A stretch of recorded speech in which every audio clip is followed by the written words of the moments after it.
My sister is pregnant for my husband. Story time. My sister and I, let's call her Fatima, grew up with our mother. She was a single mother, and because of that, she fended for all of our needs. No help, no relatives. After we lost our father, the only relative who would see here and there was my mom's young sister. Our mother did her best to fend for us and take us to school, but unfortunately, before Fatima could complete her tertiary education, we lost her. After my mom's death, of course, I was the most stable and I was married at this point. So after we lost my mom, it was obvious that Fatima would come live with me, and I had no problem with that because she was my baby basically. But let's rewind a bit to how Fatima got to my place. I started dating my now husband when my mother was still alive. So I was still staying with her and Fatima. When I started dating my husband, we'll call him Zach, my sister wasn't so happy. She would always say how she didn't think Zach was a good guy for me because at that time he wasn't working. And also, she always gave bad sentiments about him. I didn't see any proper reasons as to why I should listen to her, so I went ahead and married Zach. Aside that, my mom had no issues with Zach, so I didn't see how my sister's idea of Zach should outweigh my mother's idea of who Zach was. So I went ahead with the marriage. Fatima hated Zach so much that she literally refused to be my maid of honor or even be part of the bridal party. So she was a guest at my wedding, but she didn't do any of those duties. She really, really hated Zach. On the other hand, my mom actually really liked Zach, and she would always tell Fatima how not every man starts from up there. It's okay if me and Zach go together and we built something together, and for sure we did. When we lost our mom, Fatima had to move in with me and Zach, but she was very hesitant and preferred she moves in with our aunt, my mom's young sister. But remember, my mom was the most stable and she took care of us entirely. So I told her even if she moved in with our aunt, I didn't think our aunt was able to take care of her. She was still doing tertiary education, so she needed someone to pay for that as well. So I really emphasized that she should move in with Zach and I, and for sure she agreed eventually. When Fatima moved in, Zach and Fatima were hostile to each other. I think they both didn't like each other, but because Zach was my husband and Fatima was my baby sister who I loved so much, I would always tell him to make effort to try and make Fatima comfortable because this is our house. If we didn't make her comfortable, no one else would. So he started making efforts to making her comfortable. And for sure, eventually, she became comfortable. I didn't know this was going to be the beginning of hell for me in my own home. After much consideration, I've decided to extend my promotion till the 3rd of June. So you can still pay a 1,500 instead of a 2,000 for classes for either hair or makeup. So class will officially start on the 3rd of June. You have your last chance to register. Fatima started getting along with my husband. And I mean getting along. Like, they used to get along so well, I started to feel left out. But then I'm the one who advocated for this, so I felt there's nothing I'm complaining about, they're just getting along. This is his sister-in-law, and I told him that he had no option but to love my sister. Every time I got jealous of how Fatima and Zach were relating, I would always tell myself I'm just overthinking and she's my young sister and nothing can happen. But boy, was I wrong. It went from Fatima and Zach being very, very fond of each other to Fatima wearing skimpy clothes around my husband. Fatima would always wear such clothes, but the clothes she started wearing at my house were now a bit too revealing. Because it was just a house of me, my husband, and Fatima, I would wear revealing clothes because that's my husband's house. But my sister took it up a notch. On a few occasions, I questioned her dressing, but she would tell me, this is how we dress up, sis. I'm young. So after she told me that, I just thought, you know what? I'm just being an overthinker. Nothing can happen. I was still very uncomfortable. Please bear that in mind. Every Sunday, my husband and I would have like a movie date at home. We'd basically do a simple setup in the sitting room and then have a movie from there. When Fatima joined us, she would be part of these movie dates. But immediately the movie dates were over. This was before Fatima came. Immediately a movie date ends, my husband and I would go to bed together. After Fatima came to our home, my husband somehow always managed to stay up late to watch more movies with Fatima. At this point, Fatima is 23 and I'm 26. So I know a 23-year-old lady is not so young. I got married at 23. So I know she wasn't so young that she can't tell that what she's doing is wrong. I found this conversation to be very uncomfortable, or I thought I was being petty. So I didn't talk about it to anyone. Not my auntie, not my marriage counselors, no one. So it's a Friday, and when my husband comes back from work, because at this point, remember I mentioned that my husband and I managed to build an empire. We both became very stable for ourselves, as opposed to what Fatima was saying about my husband. This day, it's a Friday, my husband comes to me and tells me that he has been selected for work to attend a workshop. He told me he was supposed to be the facilitator for this workshop, so he had to leave on Sunday, because this was starting on Monday in Livingston. Since we live in Lusaka, Livingston is quite near, I suggested that he should leave on Monday. He agreed to it, so he left on Monday in the morning. The next day, this is Tuesday, my husband left on Monday, so this is Tuesday. Fatima comes to me and she tells me they have a mid-semester break because they're about to start their exams. So for that 1 week, she wants to go to our aunt. So I see no problem with that, and it had been a while since she saw mom's young sister. So I tell her, okay, cool, you can go.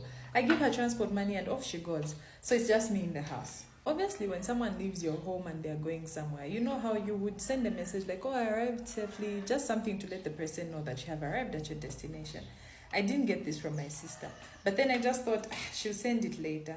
3 days later, my sister still didn't send that message. So I chose to call my aunt and ask, how is my sister that side? When I call my aunt, she tells me, oh, Fatima tali kokono. That means Fatima is not here. That worries me a lot because it's been 3 days since Fatima left home. So I chose to call Fatima. When I call Fatima, she doesn't lie to me actually. She just goes straight to tell me, no, sorry, I didn't go to aunt's place. My friends and I had more like a friend's vacation or something like that. So they had to go there and it was in curfew. So she's sorry that she lied. She was just scared to tell me because she thought I would not allow her to go. So obviously I understood, but in my head, I really thought she went to see her boyfriend or something, because I mean, she's growing, you know, these girls. But you know, obviously, whether boyfriend or what, I just can't accept that as a guardian. So I tell my young sister Fatima to say, you know what, that's not right for you to do. So please come back home immediately. And she says she will come back, and of course she obliges. After Fatima comes back home, my husband also texts me. That's like a few hours from Fatima's arrival. Fatima arrived like maybe 7 hours from the time that I told her to come back home.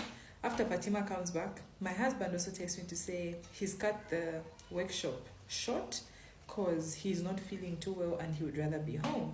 So of course I believe him and tell him, oh, that's fine, I can't wait to see you. So for sure, Zach comes home the following day. And just a little backstory, everyone in the family usually calls my sister baby girl because she's the last born of the family. So she's obviously our baby. So we all call her baby girl. When Zach comes home, Zach calls her, hi baby girl, it's been long. Because this is the name we all use for my sister, except Zach until this day, I assume, oh, he's just, calling her what we all call her. From the reception that Zach got, to be fair, I felt like he was happier to see my young sister than he was to see me. When Zach and Fatima returned, honestly, I felt a very big shift in their attitude. Zach and Fatima's attitude did a whole 360 on me. Zach became very rude to me, like small things about me would irritate him. From the way I was chewing, at one point we're watching a movie and I was in my night dress and he actually told me, why are you dressed like that in public? Remember, this wasn't a problem during our movie nights and also just during the day. It was a house of adults and I live with my husband. Obviously, I would dress up a certain type of a way. When their attitude changed towards me, my sister was very rude to me. I can't say she used to shout at me or anything, but you can tell that respect was lost. I told my husband that I wasn't liking his attitude towards my sister, their closeness, and the first thing he told me is, you suggested that I get close to her, get used to it. So this caught me off guard because I didn't expect this from Zach. Zach was an amazing husband and I never thought this would ever happen. At no point did I address this with my sister. The only thing I would say is please dress nicely. Just the usual. I didn't want to bring her into my marriage issues because I wasn't sure if she was the problem or my husband was the problem. But since my husband is my partner, I would rather address it with him. So time went on and this attitude kept getting worse. It wasn't getting any better. Things were going from bad to worse. One day while my sister was preparing us lunch, at this point my sister started to hate certain smells. Like you would be cooking in the house and she'd say, no, can you cook that from outside? I don't like how it smells. So one day while she was cooking and she didn't like the smell of fish, I think. So she suggested that I help her finish cooking the fish.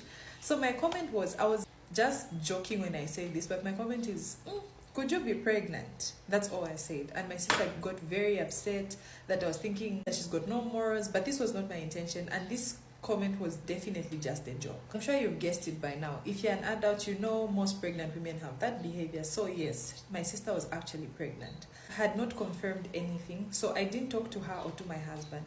So that day I was out for work, and then when I came back home, I was about to eat. Just before I got my food and ate, the maid told me not to eat that food and something was put in it by my sister.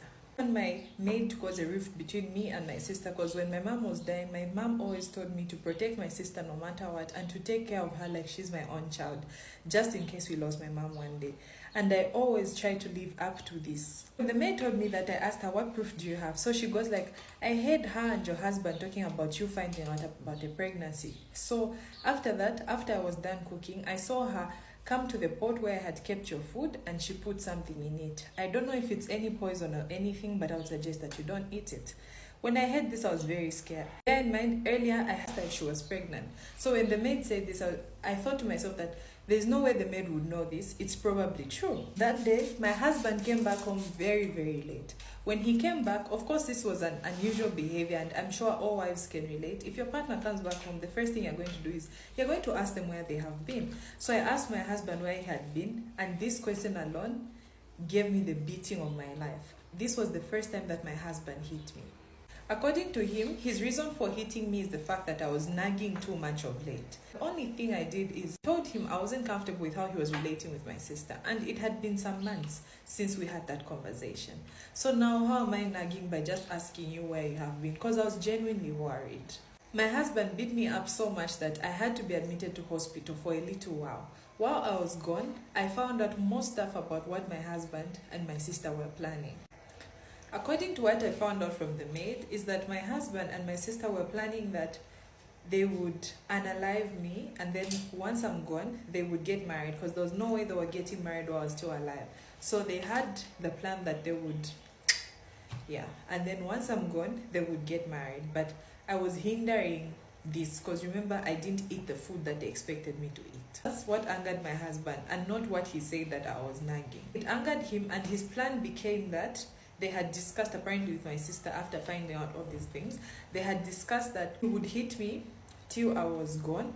They would blame it on something else, and once I'm gone, they would get married. But still, him hitting me didn't work. I still survived. I was in the hospital for a hot minute, but I still survived this. Basically, me being alive was coming in between their soon-to-be marriage. The whole time I was in hospital, my young sister or my husband never visited me. The only visits I had were from my aunt, my mom's young sister, and my brother-in-law and his wife. So after the hospital, I obviously went back home. Where else can I go? I was upset with my husband, but I had to go back home. When I got home, my sister's pregnancy still wasn't sure. I was only in the hospital for a short period of time. So when I got home, my sister and I weren't in good terms anymore, because I was upset that she didn't come visit me at the hospital. At this time,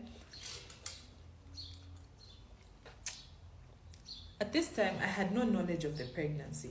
Until one day when I went out for work after I had resumed, I came back home. I found a message from a friend of mine who works at the hospital, who told me that my husband came for an ultrasound with my sister. And obviously, if you escort a woman to have an ultrasound, if you're not the sibling, you're obviously the owner of the baby. So this is how I found out, and this was very traumatizing for me. I chose to leave and I went back to my aunt's house. At my aunt's house, I explained everything that happened, and they said the marriage counselors would try to fix the situation. So eventually the child is born, and I can't relate with this child, but unfortunately, during this process, I don't know if I can say unfortunately or fortunately, during this process, I was actually pregnant when my husband was hitting me. I found out at the hospital when I was admitted. When I came back home, I didn't tell my husband. The whole time I was actually pregnant when my husband was hitting me. That's what made the situation worse for me. But luckily, I didn't lose the baby. So now I have this baby that's coming anytime soon. And I have my sister who also has a child by my husband. My husband now wants me to get back with him, because he says he made a grave mistake and he never thought he would treat me that way, because I was there for him before he had any money and when he was still struggling. He wants me to go back to him, but I don't know if I'm ready for this. I don't know also if I'm ready to raise this child alone, because I saw the struggles I had when I lived with my mother and I had no father, and it was only her doing everything. I have a job, so I know I can take care of my child, but I don't want my child to have the void of not having a father. My sister, my mother always told me to take care of her like she was my own, no matter what, because we saw how she took care of us. I don't know if I should forgive her and bring her back into my home, because right now she's not going to school. There's no one paying for that, because I used to pay for it, and I don't know where she's living. But what my husband did is too grave. What do we call Tima's children and my children? How do I relate with my sister again? How do I relate with my husband ever again? I really don't know what to do. Our good sister needs advice. What would you say? Should she go back to her marriage, and should she honor her mother's last wishes, which are keeping her young sister no matter what? Also, do you think she should raise her children, or her child in this case, on her own?